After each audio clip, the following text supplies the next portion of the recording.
આ ઘડિયાળની અંદર 3 કાંટા છે. મને વિચાર આવ્યો કે આનું નામ કાંટા કેમ પાડ્યું હશે. જેને સૌથી પહેલું નામ પાડ્યું હશે ત્યારે એ ફૂલ પણ પાડી શકતો હતો.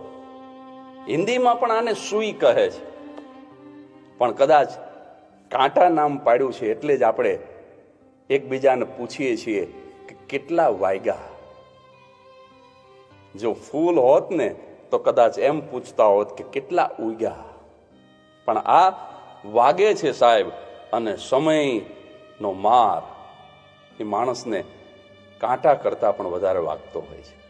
આ 3 કાંટા જે છે ને, એમાં સેકન્ડનો કાંટો છે એ બચપણ છે, મિનિટનો કાંટો છે એ યુવાની છે, અને કલાકનો કાંટો છે ને એ સિનિયર સિટીઝન કાંટો છે. લાકડીના ટેકે એ ધીમે ધીમે ધીમે ચાલે છે, અને સેકન્ડનો કાંટો બાળકોની જેમ જ કુદાકુદ કરે છે. કલાકના કાંટાને ગોઠણમાં વા છે, એને એકાદો એટેક આવ્યો છે, મોતિયો ઉતરાયો છે, એટલે થોડો ધીરો છે.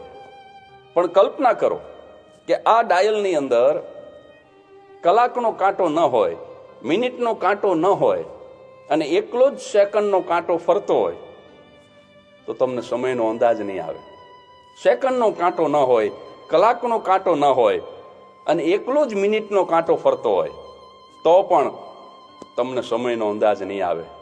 પણ મને કહેવા દો કે ભલે સેકન્ડનો કાંટો ન હોય, ભલે મિનિટનો કાંટો ન હોય, કલાકનો કાંટો એકલો જ ફરતો હોય તો પણ મને તમને સમયનો અંદાજ આવી જાય. 10 અને 11ની વચ્ચે પડ્યો હોય, ખબર પડી જાય કે 10:30 વાગ્યા છે.